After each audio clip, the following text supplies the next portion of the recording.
दिल्ली पिछले 8 वर्षों में लगभग दोगुनी प्रदूषित हो गई है। गजेंद्र सिंह शेखावत ने केजरीवाल जी को चिट्ठी लिखी और पूछा कि बताइए 2,419 करोड़ रुपए आपने कहाँ खर्च किए, और ये बहुत दुख का विषय है कि यमुना माँ को साफ करने के लिए हमने जो पैसे दिए उसे आपने ठीक से खर्च नहीं किए। और लगातार हम ये पूछ रहे हैं कि 2,419 करोड़ रुपए जो केंद्र ने दिए, क्या वो भी भ्रष्टाचार की भेंट चढ़ गया? यदि हम अपने मांग को लेकर आते हैं तो हमें मार्शल आउट कर दिया जाता है। इससे बड़ी दुर्भाग्यपूर्ण घटना लोकतंत्र के इतिहास में नहीं हो सकती। गोंडा से भाजपा के विधायक अजय महावर जी ने नियम के अनुसार सदन में अपना मुद्दा उठाया था और दिल्ली सरकार से सवाल किया था कि केंद्र सरकार द्वारा दिल्ली सरकार को दिए गए 2,500 करोड़ की रकम कहां खर्च की गई। ऐसे में हमारे साथ इस वक्त मौजूद हैं विधायक जी, आइए उनसे बात करते हैं। सर, पूरा मामला क्या था, किस तरह कार्रवाई हुई, आपको मार्शल आउट करने की क्या वजह थी?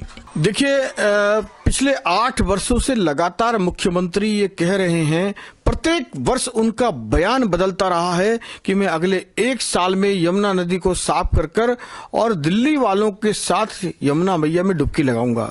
लेकिन आज तक उन्होंने अपना वादा पूरा नहीं किया।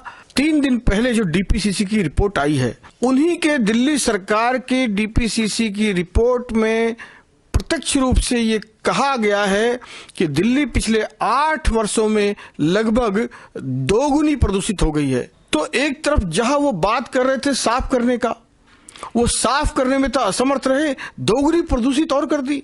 पहले ही वायु प्रदूषण दिल्ली में पूरी दुनिया में सबसे ज्यादा है, प्रदूषित राजधानी है। सुप्रीम कोर्ट कहता है ये गैस चैम्बर में तब्दील हो गई है। अब यमुना जी की हालत भी इतनी खराब कर दी है, तो उसके लिए जिम्मेवार केजरीवाल सरकार से हम चर्चा की मांग कर रहे थे। मैंने आज कॉलिंग अटेंशन लगाया था और हमारे एक साथी विधायक ने अल्पकालिक चर्चा लगाई थी।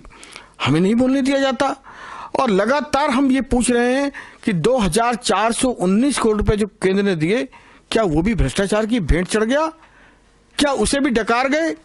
उस पर कोई जवाब नहीं है। आज स्पीकर महोदय ने कहा कि आप बताइए 24 से 19 करोड़ रुपए कब दिए, तो हमने तुरंत उनको चिट्ठी दिखाई और बताया कि 2015 से गोपाल राय डिमांड कर रहे थे।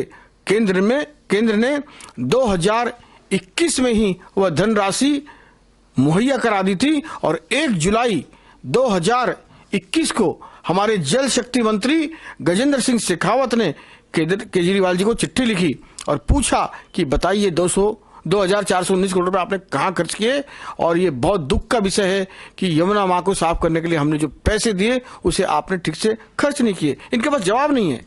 आपने ये मांग करी कि दिल्ली में इस सदन में इस बात की चर्चा हो कि ये पैसा कहाँ गया, तो दिल्ली सरकार ने आपको कोई आश्वासन दिया या फिर सिर्फ मार्शल्स के जरिए बैकआउट करवा दिया?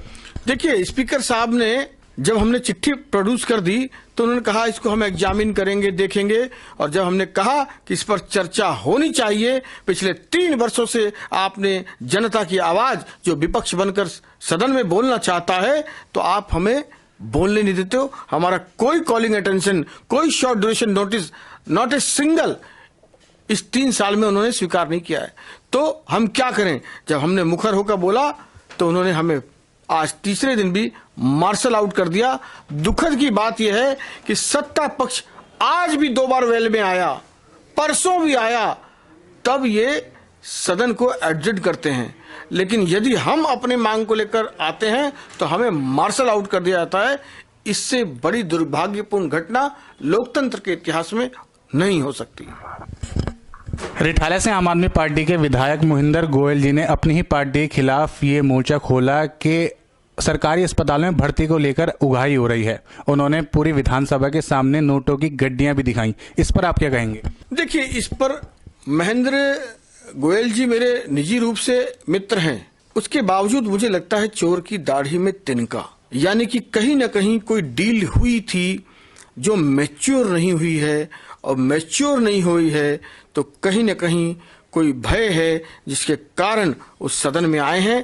पर मैं दावे से ये बात नहीं कह सकता, और इसलिए मैं इस बात से सहमत हूं महेंद्र गोयल जी की कि इसकी जांच होनी चाहिए, गंभीर जांच होनी चाहिए।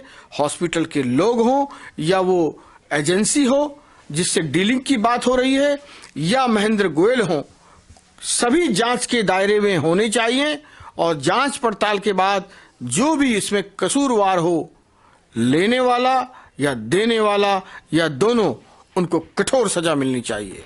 आपका अजय महावर जी बहुत बहुत शुक्रिया हमसे बात करने के लिए। तमाम इसी तरह की खबरों के लिए आप जुड़े रहिए झलको दिल्ली से।